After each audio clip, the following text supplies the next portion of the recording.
শ্রীকৃষ্ণের কালিয়া নাগ দমন।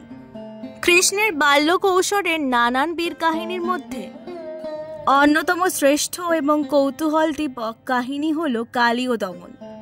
কারণ কালীয় কংসের প্রেরিত কোনো অসুর রাক্ষস নয়, সে নিজেই মূর্তিমতী বিপন্নতা। প্রবাহিনী যমুনার যে জল সমস্ত বৃন্দাবনবাসীর জীবনদায়িনী, সেই যমুনার জল বিষাক্ত করে তুলেছে কালীয়। কালীয়র পরিচয় হলো সে নাগরাজ।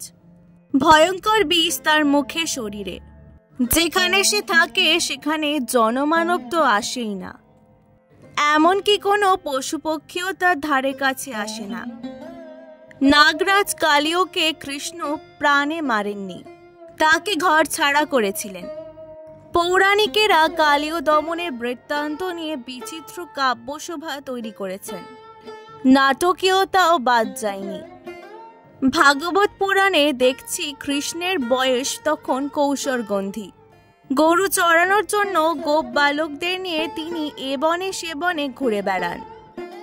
এই গোচারণের সময় সদা সর্বদা তার সঙ্গী থাকেন দাদা বলরাম, যিনি রোহিণীর গর্ভজাত বসুদেবের পুত্র। যেদিন কৃষ্ণ কালীয়র আবাসের কাছাকাছি হলেন, সেদিন বলরাম তার সঙ্গে ছিলেন না। বিষ্ণু পুরাণও তাই বলেছে। বিষ্ণু পুরাণে দেখছি কালীয়র বিষময় অত্যাচারের কথা কৃষ্ণের জানা ছিল এবং কালীয়র আবাস দেখা মাত্রই তাকে শাস্তি দেবার কথা মনে হয় তার। ভাগবত পুরাণে ঘটনাটা একটু নাটকীয়। কৃষ্ণ তার সখাদের সঙ্গে গরু চড়াতে চড়াতে যমুনার জল ধোয়া এক নির্জন বনপ্রান্তে এসে পড়েছেন। গরমের সময় সকলেই তৃষ্ণায় কাতর, এমনকি গরুগুলোরও জল খাওয়া প্রয়োজন। অবশ্য এদের কাউকে আর জল খাবার নির্দেশ দিতে হয়নি। আকুল তৃষ্ণাই তাদের যমুনার জলে জল খেতে নামিয়েছে। আর যায় কোথা? কালীয় নাগের বিষে সেই জায়গার জলরাশি বিষদগ্ধ হয়েই ছিল। জলপান করতে গরু বাছুর এবং কৃষ্ণ সখারা ঢলে পড়ল যমুনার তীরে। তাদের দেহ থেকে প্রাণই চলে গেছে। গরু এবং গোপালক বন্ধুদের অবস্থা অন্তরের যোগ বিভূতিতে বুঝতে পারলেন কৃষ্ণ। অমৃত বর্ষিণী দৃষ্টির প্রসাদে কৃষ্ণ তাদের বাঁচিয়ে তুললেন। আসলে ঘটনা সত্যি খুব বিপজ্জনক ছিল। কৃষ্ণ একা কালীয়র আবাসে এসেছেন এবং আমরা আগেই দেখেছি কালীয়র বাসস্থান সাধ্যমতো ঘেরা ছিল। সহজ পথে তিনি কালীয়র আবাসে প্রবেশ করতে পারেননি বলেই গাছে উঠে তাকে কালীয়র শাসন সীমা অতিক্রম করতে হয়েছে। তারপর কদম গাছ থেকে ঝাঁপিয়ে পড়ে কালীয়র কাছে যেতে হয়েছে। এটা সত্যি মনে হয়, কারণ এইভাবে শত্রু শিবিরে প্রবেশ করার অভ্যেস কৃষ্ণের আছে। কৃষ্ণ যখন কদম গাছের ওপর থেকে কালীদহে ঝাঁপিয়ে পড়লেন, তখন কালীও জল ছেড়ে ওপরে চলে এলো। ঘন কৃষ্ণ মেঘরাশির মতো তার শরীর, ক্রোধে চোখ লাল হয়ে গেছে এবং পঞ্চমুখে সে বিষাগ্নি উদিগরণ করছে। নাগরাজের স্ত্রীরা, পুত্রেরা এবং তার অনুগত সাপেরাও নাগরাজের সঙ্গে যোগ দিল কৃষ্ণের সঙ্গে যুদ্ধ করবার জন্য। তারা সকলে মিলে কৃষ্ণকে কামড়াতে লাগলো বটে, কিন্তু হরিবংশ ঠাকুর মন্তব্য করেছেন যে কৃষ্ণ তাতে মারা গেলেন না। কৃষ্ণ কালীয় ডেরায় ঢুকে যাবার পর বৃন্দাবনের মানুষ এবং তার রাখাল বন্ধুরা নন্দরাজ এবং যশোমতীকে খবর দিল অন্যান্য সবাইকে।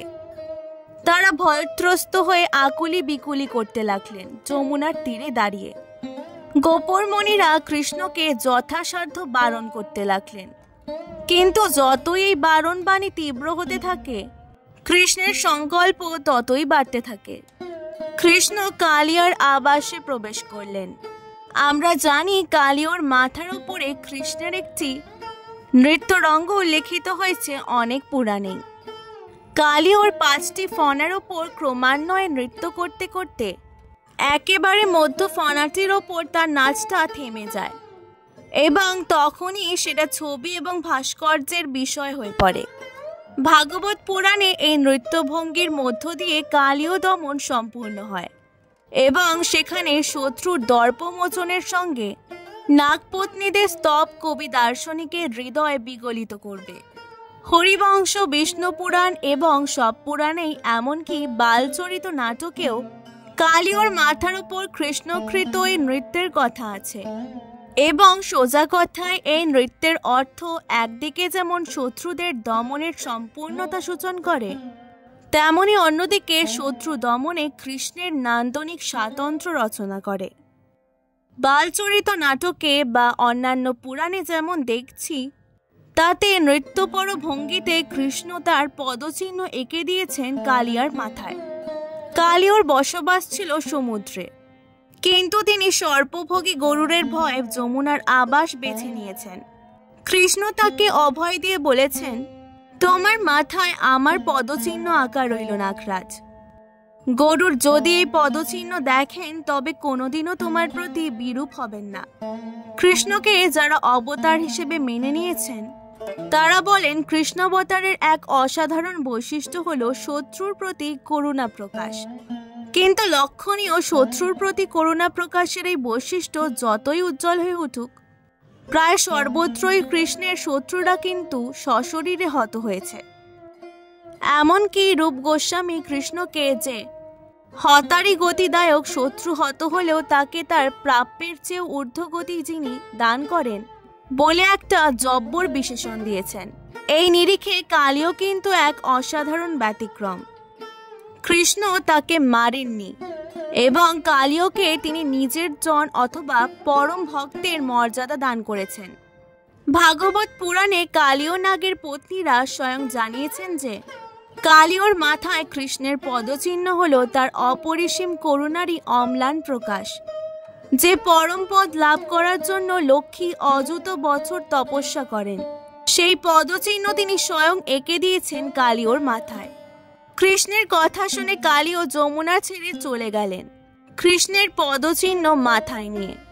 কৃষ্ণ যখন কালিয় রথ অথবা আমাদের বিপর্যগ্নি ভাষায় কালীদহ দেখে ব্রজের মানুষদের সামনে এসে উপস্থিত হলেন, তখন সকলে ধন্য ধন্য করতে লাগলেন গোপকুলপতি নন্দের। তারা বলেন, ধন্য মশাই, আপনি ধন্য যার এইরকম একটি ছেলে আছে। আজ থেকে এই ছেলে হবে আমাদের বিপদের আশ্রয়, আমাদের প্রভু। শুধু আমাদেরই নয়, আমাদের জীবিকা, এই গরুগুলি এবং আমাদের বাসস্থানে গোষ্ঠভূমিরও রক্ষক, আশ্রয় এবং অধিকারী প্রভু হবে তোমার ছেলে। আজকের ভিডিওটি ভালো লাগলে অবশ্যই পুরাণ গল্পকথাকে সাবস্ক্রাইব করে দেবেন। অনেক অনেক ধন্যবাদ।